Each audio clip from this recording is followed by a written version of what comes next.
All right, y'all. It's October the 24th. It's about 2:30 right now. Getting ready to go by the camp house, get signed in. But I'm gonna be hunting in the same spot I've been hunting splits. Same location. I actually changed my tree. So I set up a little different. It's a little more aggressive. I'm closer down to where he's bedding. It's only about 100 yards from my other tree. But the tree I'd been in, it's a nice little island, and it's got a few trees in it, but two of the trees are dying, so a lot of my cover has been lost. So that's why I decided to change trees. So 2 nights ago he came in at like 30 minutes left of shooting light, and then last night he came in right at dark. I think it was the last minute of shooting light. So we got a good wind today. I've been waiting on a good wind, so I'm going to go in there and try it. Hopefully tonight it goes down, but if anything else, I'm sure we'll see a pile of deer. So let's get after them. It's October the 24th. I'm hunting in here after splits again. I changed my tree about 100 yards from where I was set up. I've got a good amount of cover. I didn't get up as high as I was thinking, so hopefully this will work. I really don't like to get too high because my shot angle's not as good, but we'll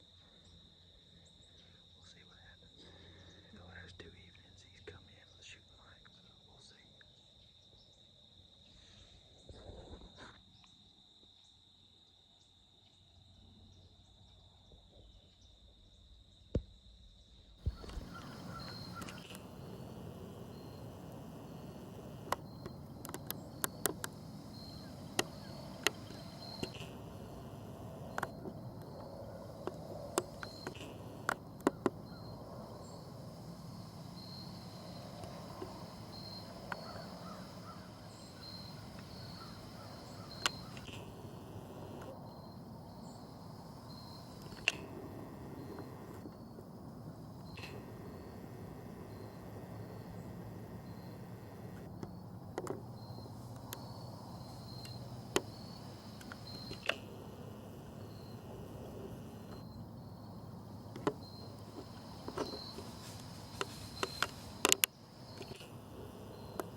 All right, y'all, shot splits.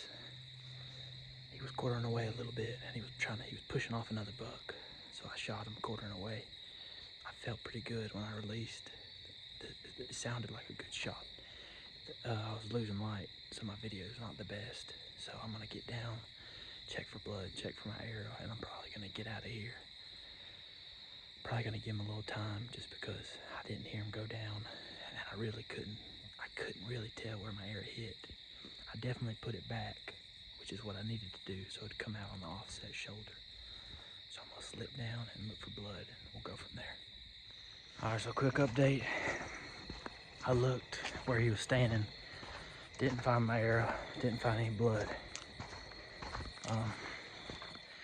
It worries me a little bit, but that shot, when it hits that offside shoulder, you know, it's not likely to exit cleanly. So I'm deciding to give him at least 2 hours.